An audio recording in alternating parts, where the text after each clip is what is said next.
क्षणभंगुर जीवन की कलिका, कल प्रातः काल खिली न खिली, मलयाचल की शुचि शीतल वायु, सुगंध समेत मिली न मिली। कलिकाल कुठार लिए फिरता, तन नम्र से चोट झिली न झिली, भजले अरिहंत हरिहसरा, फिर अंत समय में हिली नहीं।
भगवान के जो 108 लक्षण हैं,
बोध पाहुड़ ग्रंथ से हम आपको निकाल के देते हैं।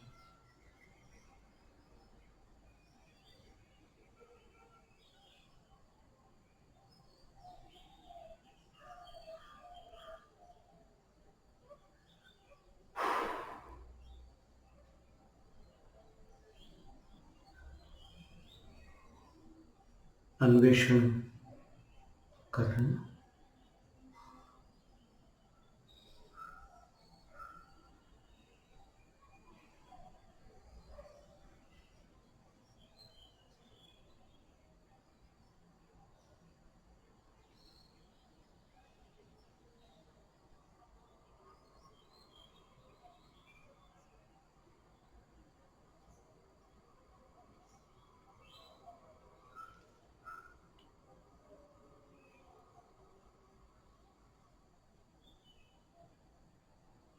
इतने सारे सिद्ध क्षेत्र हैं जो अपन जानते भी नहीं है।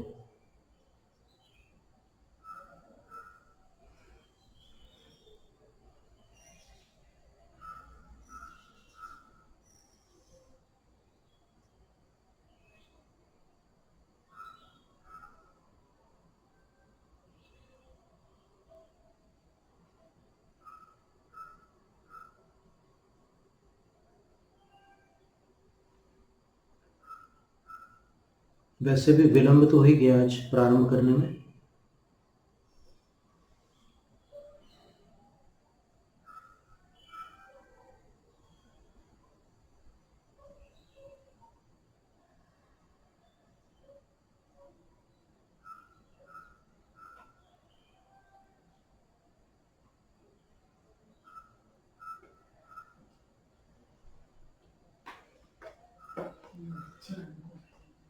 कुछ भी 10 मिनट बोल दीजिए चलेगा।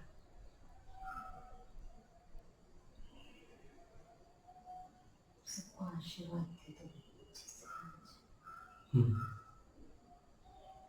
34 अतिशय पढ़ देते हैं ना, वो जब मिलेंगे ना 108 लक्षण, वो हम आपको फिर बताते हैं।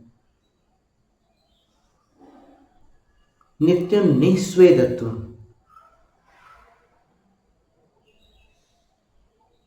जीवन भर तीर्थंकर भगवान को पसीना नहीं आता। निर्मलता, मलमूत्र रहितता, तत्पितुस्तन्मातुश्च मलमूत्रम न भवति। तीर्थंकर को, उनके माता पिता को भी मलमूत्र नहीं होता शरीर में। उक्तंच, एक गाथा है पुरानी जिसमें बताया है कि ऐसे कौन से मानव हैं और अन्य गति के ऐसे और कौन से जीव हैं जो भोजन करते हैं लेकिन वो पूरा भोजन उनके शरीर में अवशोषित हो जाता है,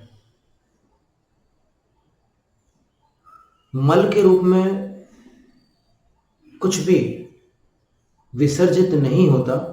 ऐसे कौन से मानव है? गाथा प्राकृत की पुरानी गाथा है। तिथेरा तपियरा हलहर चक्कीय अध चक्कीय देवाय भूय भूमा आहारो अथिणथिणी हारो। तीर्थंकर, तीर्थंकर के माता पिता हलधर, हलधर का अर्थ बलभद्र होते हैं, जैसे श्री कृष्ण के ज्येष्ठ भ्राता बलराम थे, जैसे श्री राम थे। चक्री अर्थात 12 चक्रवर्ती। अर्ध चक्रवर्ती, अर्ध चक्रवर्ती में प्रतिनारायण और नारायण दोनों समाविष्ट हैं।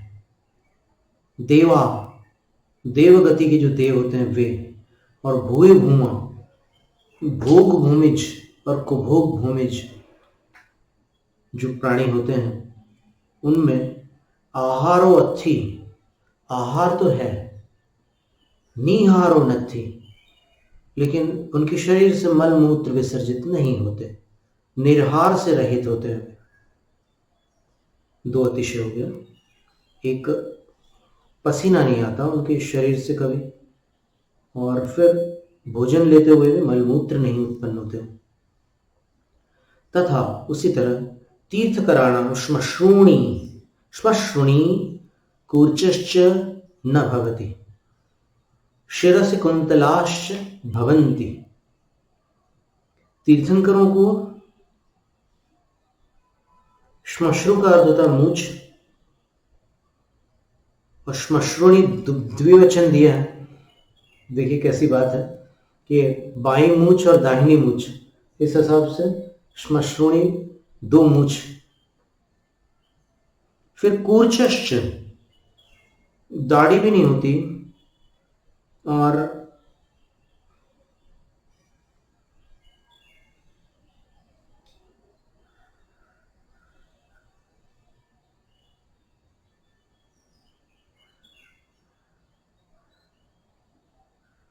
सिर पर बाल होते हैं, घुंघराले बाल जो होते हैं वो सामान्य मनुष्य के लिए शुभ और अशुभ दोनों प्रकार के फल प्रदान कर सकते हैं, लेकिन तीर्थंकरों के बाल घुंघराले ही होते हैं।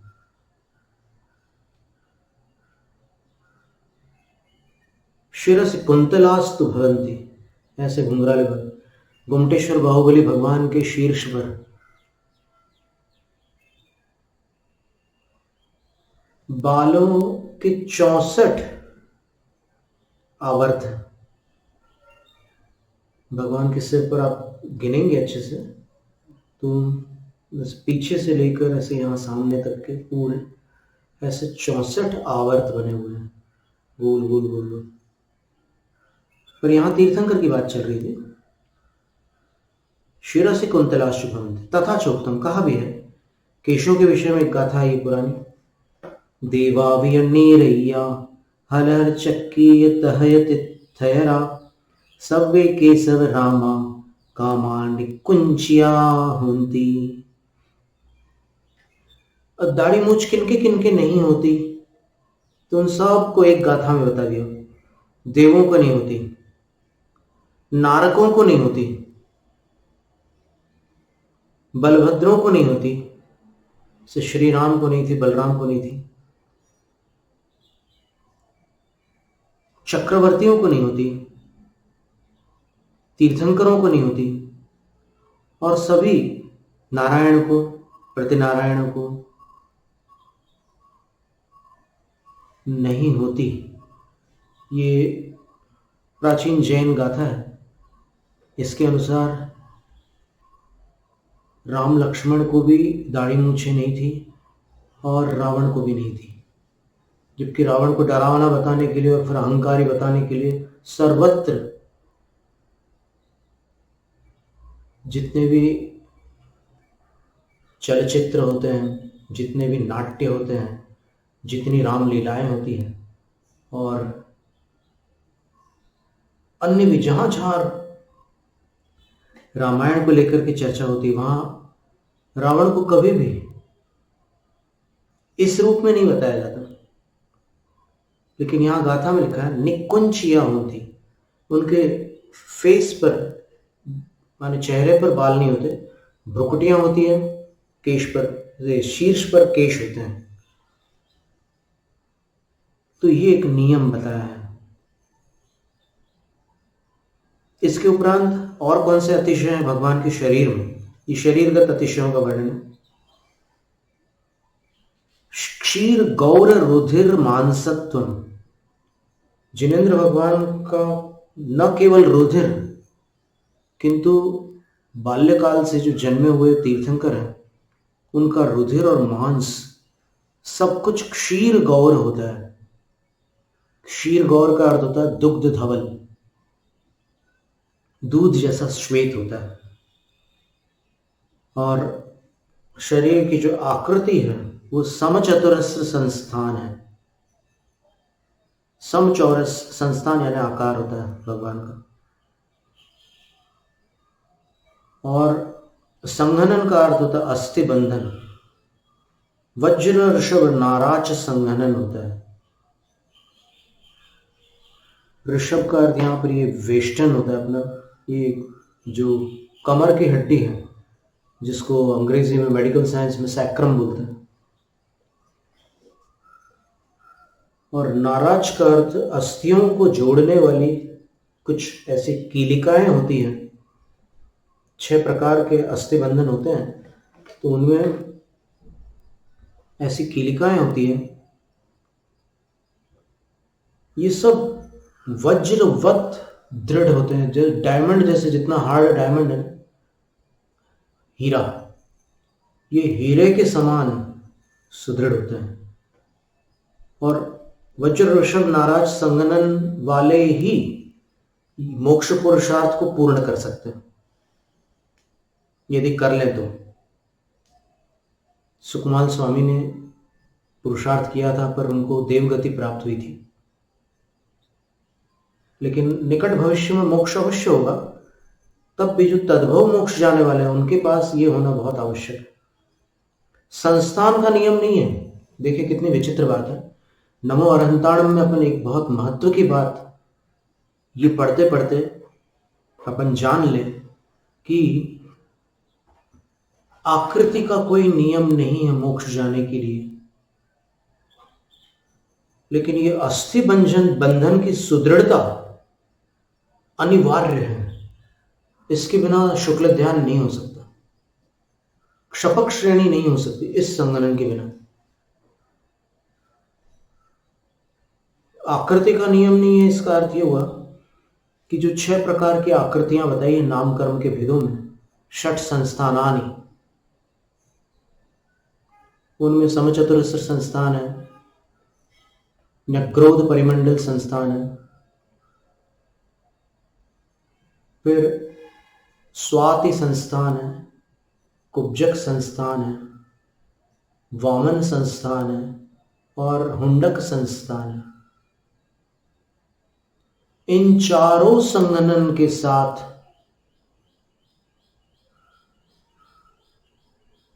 केवलियों के काल में मोक्ष प्राप्त होता है। और मोक्ष होता है तो स्पष्ट है कि बिना केवल ज्ञान के कभी मोक्ष नहीं होता, तो केवल ज्ञान होता है।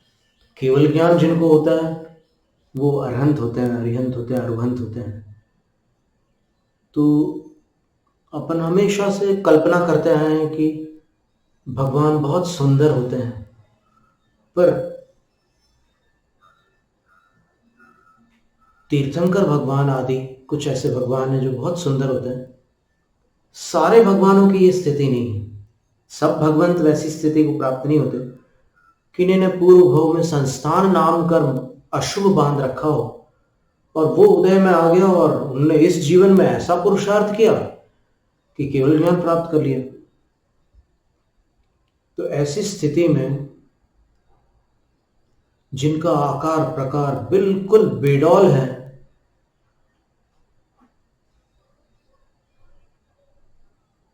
देखिए सुभग नाम कर्म और यशस कीर्ति नाम कर्म का तो उदय रहेगा उनको वहां, लेकिन ये सारे जो बाकी अशुभ नाम कर्म हैं वो उनका पीछा नहीं छोड़ेंगे। तो वहां तक ऐसी आकृतियां हो सकती है अरिहंतों की कि जो दिखने में बिल्कुल भी आकर्षक न हो। उनका जो स्वर नाम कर्म है वो भी अशुभ हो सकता है। सुनने में है केवली भगवान, लेकिन उनकी आवाज सुनने में कर्कश है, श्रुति मधुर नहीं है। जिन शासन गुणों का बहुमान करता है,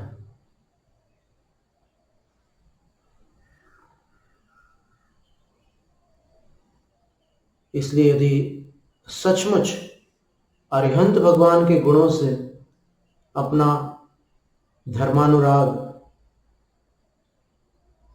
जुड़ चुका है तो फिर वो जैसे भी आकृति में होंगे वो अपने परम आराध्य होंगे। और नमो अरिहंताणम बोलते समय आप सातों प्रकार के अरिहंतों को नमस्कार कर रहे हैं।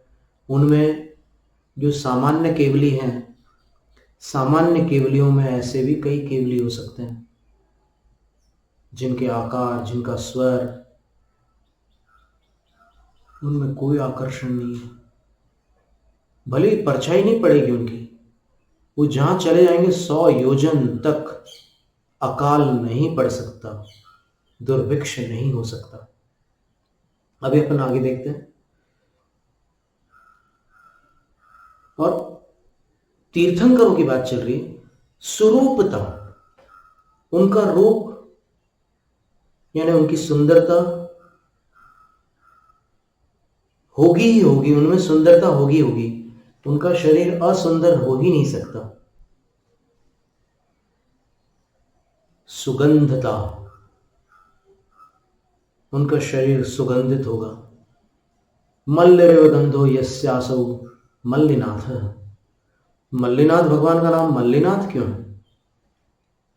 क्योंकि मल्लिका पुष्प होता है एक, आपने देखा होगा कई दरवाजों पर ऐसे वो लताएं चढ़ी होती है और वो फूल अपने आप में श्वेत वर्ण का होता है, लेकिन जैसे ही धूप पड़ती है तो गुलाबी हो जाता है। इसको यहाँ गुजरात वगैरह में मधुमालती वगैरह भी बोला जाता है। ऐसे पुष्प होते हैं और आपने सबने देखे होंगे वो पुष्प, एक सुगंधित पुष्प होता है। तो जब जन्माभिषेक हुआ भगवान का, और नामकरण भगवान के जन्माभिषेक के बाद होता ही है इंद्र द्वारा, बाकी जैनों में 12वें दिन होता है, और यहां पर भगवान का नामकरण जब हुआ तो इंद्र ने सोचा कि क्या नाम रखें। मल्ली पुष्प की खुशबू आ रही थी, मल्लिनाथ नाम रख दिया। तो सभी तीर्थंकरों के शरीर से सुगंध आती है, बल्कि सिर्फ तीर्थंकर ही नहीं है, अन्य भी महापुरुषों के शरीर से सुगंध आती है। चाहे वो हनुमान हो, चाहे श्री कृष्ण जी हो, चाहे बलराम हो, श्री राम हो, सबके शरीर से खुशबू आती है, सुगंध आती है। कृष्ण जी के शरीर से सप्तपर्ण पुष्प की खुशबू आती थी। वो पुष्प जिसमें 7 पंखुड़ियां होती हैं, प्राय चमेली में 7 पंखुड़ी होती हैं, कभी 8 भी होती है। यहाँ पर तो पुष्प चढ़ते हैं दक्षिणापथ में, तो कई बार हम गिन लेते हैं उनकी पंखुड़ियाँ, और जैसा उसमें लिखा सप्तपर्ण। अब असुनंद श्रावकाचार्य ने तो पूरे पुष्पों के नाम दिए हैं कि कौन से पुष्पों से भगवान की भक्ति की जाती है। सुगंधित होते हैं भगवान। और सुलक्षणत्वम, अब ये लक्षण वाली बात आई है। अब यहाँ पर अपने को मिल जाएंगे पूरे 108 लक्षणों के नाम मिल जाएंगे संभवतः। देखते हैं, प्रयास करते हैं, भाग्य की बात है। सुंदर सुंदर लक्षण होते हैं भगवान के शरीर में। जैसे वक्षस्थल पर श्री वत्स का जो चिन्ह होता है वो भी एक लक्षण है। श्री वत्स, यहाँ पर एक आकृति रहती है, कई प्रतिमाओं में आपको देखने मिलेगी। तीर्थंकरों में होती है ये चिन्ह, तीर्थंकरों में पाया जाता है श्री वत्स। अभी अपन देखेंगे अनंत वीर्यम, और उनके पास अतुलित बल होता है। उनके शरीर संबंधी अतुलित बल होता है। आत्मबल की बात उससे भिन्न है, शरीर में ही इतना बल होता है। और वाणी कैसी होती है उनकी? प्रिय हितवादित्व, वो हमेशा प्रिय वचन बोलते हैं और अच्छी भलाई की बात करते हैं, कोई ऐसे उल्टी सीधी विकथा वगैरह कुछ नहीं करते। ये 10 अतिशय जन्म तोप स्वामिनः शरीरस्य, जन्म से ही स्वामी के शरीर के 10 अतिशय होते हैं। जन्म तोप, यहां पर अपि शब्द ही वाचक है, भी वाचक नहीं है।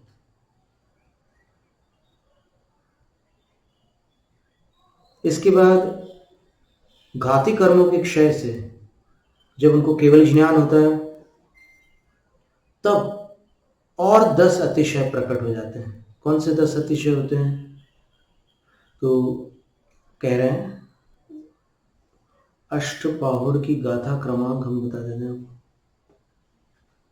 बोध पाहुड़ की 31वीं गाथा है, नहीं ये 32वीं गाथा है। तो पहला अतिशय केवल ज्ञान जैसे ही होता उनको, तो जहां भी वो विराजमान होंगे वहां से 100 योजन का जो घेरा है, 100 योजन का अर्थ होता है 400 कोस, और 400 कोस का मतलब डायमीटर है।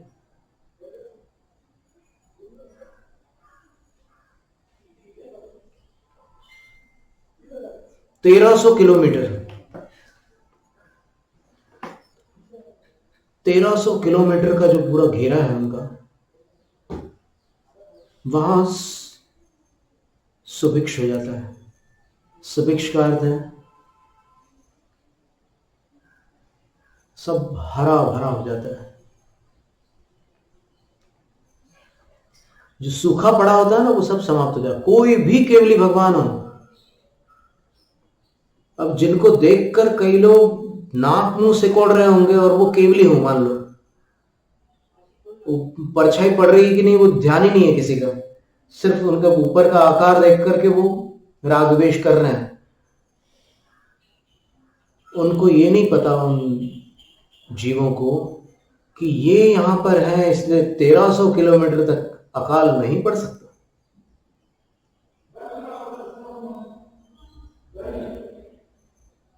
पहला अतिशय केवल ज्ञान का। दूसरा अतिशय गगन गमनम, आकाश में उनका गमन होता है। और केवल ज्ञान के बाद भगवान जो 5000 धनुष ऊपर चले जाते हैं, वो केवल ज्ञान का अतिशय नहीं, वो तीर्थंकर के जीवन में ही ऐसी घटना होती है, सब केवलियों में नहीं होता ऐसा।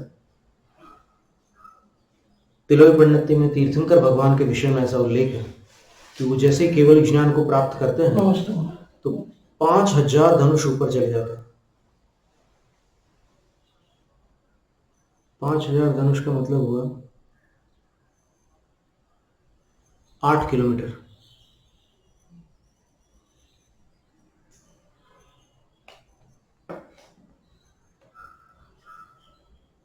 जी, अब दिमाग चकराना मतलब है ना, शांति से सुनते जाओ। भगवान का जितना वर्णन है, आश्चर्य में डालने वाला वर्णन है। अब प्राणिवधः, अब भगवान के सानिध्य में किसी प्राणी का वध नहीं हो सकता। 100 योजन तक अकाल नहीं पड़ सकता, लेकिन केवल ज्ञानी भगवान के सानिध्य में किसी प्राणी का वध नहीं हो सकता, अथवा उनके शरीर से किसी प्राणी का वध नहीं होता, क्योंकि 100 योजन तक प्राणी वध का निषेध नहीं हो रहा है। यहां पर 100 योजन तक दुर्भिक्ष का निषेध हो रहा है। इसका हम एक आपको उदाहरण बताते हैं कि राजा श्रेणिक ने जब समोसरण में जानकारी प्राप्त की कि मुझे आगामी भव में नरक गति में जाना है, जब राजा श्रेणिक को जानकारी मिली तो वो कंपित हो गया, भयभीत हो गया।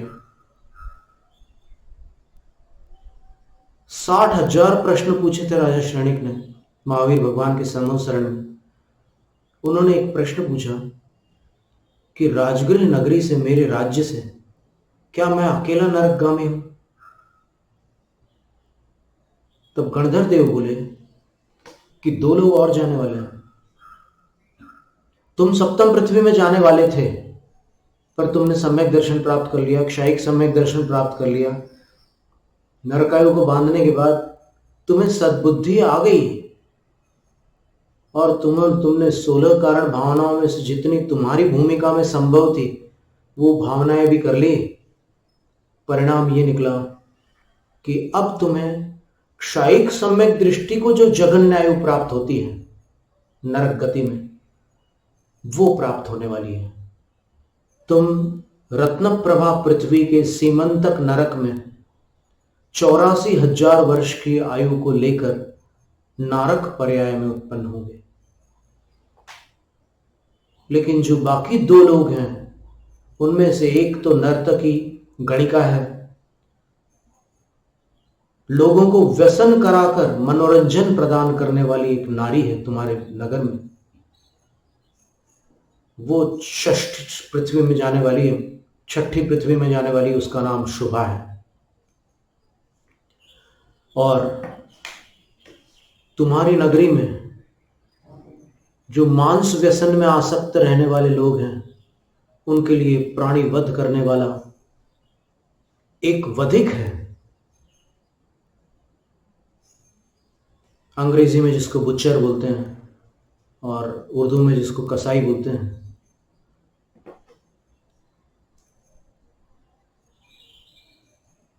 जब कभी कोई ऐसा प्रसंग होता है व्यसनियों के उत्सव का, तब वो 500 जानवरों को मारने में तत्पर हो जाता है। वह सप्तम पृथ्वी में उत्पन्न होने वाला है और उसको 7 भवों का जाति स्मरण है।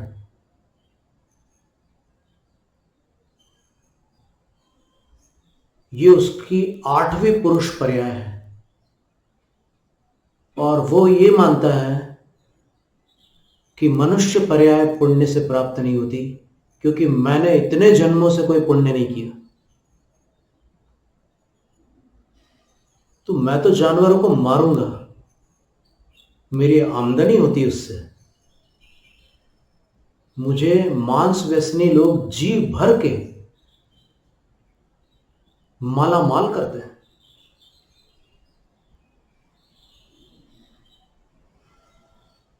राजा श्रेणिक के अंदर कुछ करुणा उत्पन्न हुई उसके प्रति,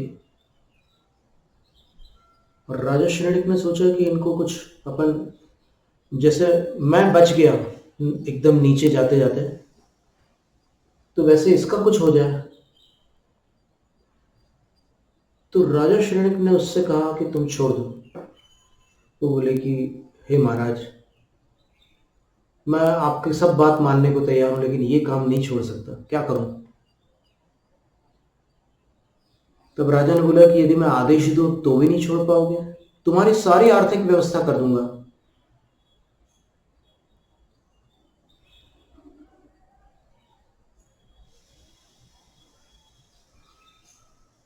वो राजा की बात में हां नहीं भरता। तो राजा श्रेणिक को लगता है कि मैं इसका भला चाह रहा हूं और फिर ये दुष्ट मेरे जैसे मंडलेश्वर राजा के आदेश को अस्वीकार कर रहा है। तो राजा ने अपने सिपाहियों से कहा कि इसको कुएं में डलवा दो। कुएं में कैसे मारेगा ये जानवरों को? तो कुएं में, एक ऐसे कुएं में उसको डलवाया, अंधकूप जिसको बोलते हैं, कि जिसमें पानी नहीं था, और फिर वहीं उसको भोजन दिया जाता था और फिर सब होता था वहां पर उसको। लेकिन जब राजा श्रेणिक वापस समूह शरण गए और बोले कि हे भगवान, हे गणधर देव, मैंने उस कसाई से हिंसा का त्याग करवा दिया। उसने इच्छा से नहीं किया, लेकिन मैंने ऐसा प्रबंध कर दिया कि अब वो हिंसा कर ही नहीं सकता। गणधर कहते हैं कि हे श्रेणिक राजन,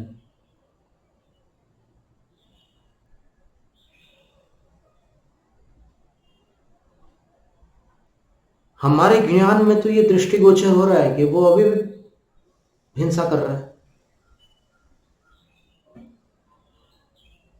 राजा श्रेणिक अचंभित हो गया। उनको लगा कि हिंसा कैसे कर सकता है वो। तो फिर वो गणधर देव से कहते हैं कि हे भगवान, मैं देखूंगा, मैंने तो ऐसा प्रबंध किया था, पर पता नहीं, आप कह रहे हैं आपके वचन तो कभी असत्य हो ही नहीं सकते, मुझे संदेह भी नहीं है आपके वचनों पर वो हिंसा कर रहा है, ये बात मेरे लिए आश्चर्यजनक है। और जब समोसण से वापस लौटता है वो, तब सबसे पहले वो अपने सिपाहियों को बोलता है कि किसने उसको मुक्त किया वहां से? मेरे आदेश से वो वहां पर डाला गया था, उसको किसने बाहर निकाला? तो सारे सिपाही अचंभित होकर बोलते हैं कि राजन, ऐसा कुछ भी नहीं हुआ, आपके आदेश का उल्लंघन कर ही कौन सकता है? कोई स्वप्न में भी नहीं तोड़ सकता आपकी आज्ञा को, वो तो वहीं पर है। तो फिर राजा बोलते हैं कि उस कुएं से अंदर से कोई निकलने का मार्ग तो नहीं है जहां से वो भाग गया हो? तो फिर बोले कि हम लोगों की जानकारी में तो नहीं हो, पर पता नहीं, फिर अब नीचे की बात है, हम लोग अच्छी तरह आपको एकदम विश्वास पूर्वक नहीं कह सकते, पर चलो अभी देख लेते हैं, हम लोग पता करते हैं। तो वो लोग वहां देख करके आते हैं, तो कुएं के अंदर ही था वो राजा से कहते हैं कि राजन, वो तो वहीं कुएं में है। तब राजा विचार करता है कि कहीं ऐसा तो नहीं कि गणधर देव इस अभिप्राय से कह रहा हो कि वो मन से हिंसा कर रहा है, क्योंकि हिंसा मानसिक भी हो सकती है ना, भले ही वहां जानवर नहीं है, लेकिन वो मन से हिंसा कर रहा हो। चलो मैं देखता हूं। राजा स्वयं वहां देखने गया। कुआं अच्छा खासा कुआं था, और बड़ी सावधानी से राजा उसको देखते हैं। वो नीचे बैठा हुआ था, और उसमें कुएं में कुछ कई चीजें पड़ी हुई थी, तो कोई नुकीली वस्तु उसने हाथ में पकड़ी हुई थी। तो राजा सोचते हैं कि ये क्या पकड़ा हुआ है, क्या कर रहा है, और इस हाथ में वो कुछ पकड़ करके ऐसे उसको काट रहा था।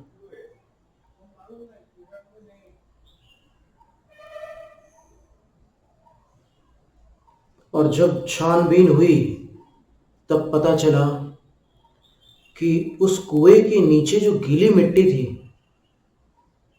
उस गीली मिट्टी से वो भैंसा बना करके,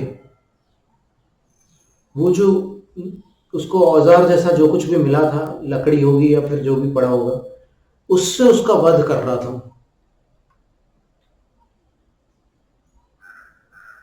तब राजा समझ गया कि गणधर देव ने उसकी सप्तम पृथ्वी बताई है, मैं कुछ नहीं कर सकता। मेरे साथ जो हो गया वो तो पता नहीं मेरा क्या भाग्य था, मैं बच गया, लेकिन कुछ नहीं हो सकता। जैसी गति वैसी मति, जैसी मति वैसी गति। महावीर स्वामी वही राजगृही में विराजमान है। कितनी दूर है? राजगृही नहीं, महावीर स्वामी राजगृही के निकटवर्ती विपुलाचल पर्वत पर विराजमान है और राजगृही नगरी में यह कसाई प्राणियों का वध कर रहा है। यह तो अंत की घटना है। राजा श्रेणिक ने उसको कुएं में डलवा दिया, वो बात की बात है, लेकिन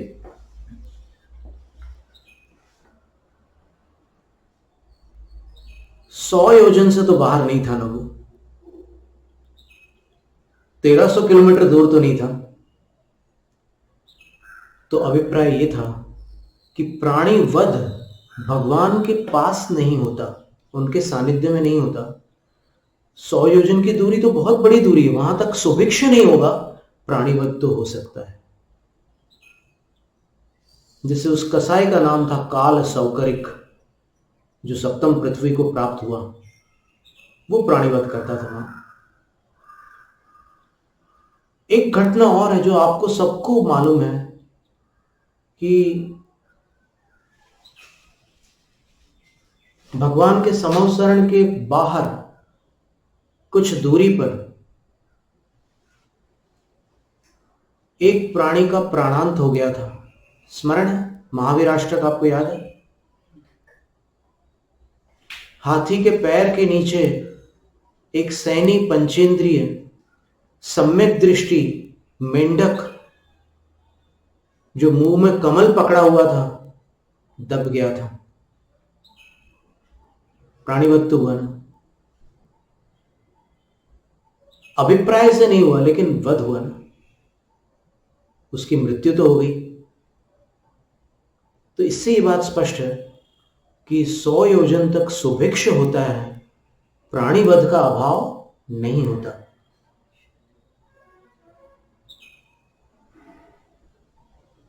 फिर कह रहे हैं कवलाहारो न भवति। कवल का अर्थ होता कौर।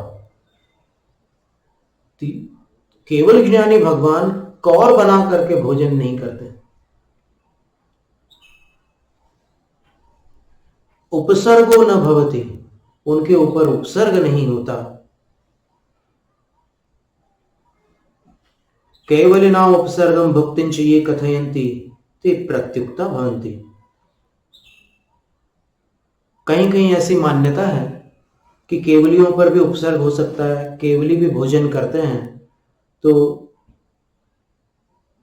दिगंबर जैनाचार्य उसका निषेध कर रहे हैं कि नहीं, ये 10 अतिशय जो बताए हैं केवल ज्ञान के, उसमें भोजन न होना, उपसर्ग न होना, ये भी अतिशय है। चतुर्मुखत्वम, चारों ओर से जो भी उनको देखेगा उनको भगवान का मुख दिखाई देगा। चतुर्मुखी होते हैं भगवान जिनेंद्र, जो भी अरिहंत वे सब। अब यहां पर फिर वो बात आती है कि जो अशुभ नाम कर्म वाले भगवान केवली हैं, उनको कोई पहचान ना पाए, और हो सकता है उनके 4 मुख को देख करके ये भी समझ ले कि इन्होंने ये बाकी मुंह लगाया है। वो बहुत सारी संभावना है, पर उनको भगवान के रूप में नहीं देख पाएंगे वो लोग। सर्व विद्यानाम परमेश्वरत्वम, सब विद्याओं के वो परम ईश्वर होते हैं, सब विद्याओं के स्वामी होते हैं। अच्छायत्वम, दोनों प्रकार की छाया उनकी नहीं होती। 2 प्रकार की छाया कौन सी होती है? एक प्रतिबिंब रूप छाया और एक प्रकाश पर आवरण पड़ने से होने वाली छाया, परछाई। तो न तो भगवान का प्रतिबिंब होता है और न भगवान की परछाई होती है। ये भी एक अतिशय है केवल ज्ञान का। और चक्षुषी मेषोन्मेषो न भवति, आंखों में मेष और उन्मेष, पलकों का झपकना और आंखों का खुलना, निमीलन और उन्मीलन, ये नहीं होते। नखानां केशानां च वृद्धिर न भवति, नखों की और केशों की वृद्धि नहीं होती, जितने हैं उतने ही बने रहते हैं।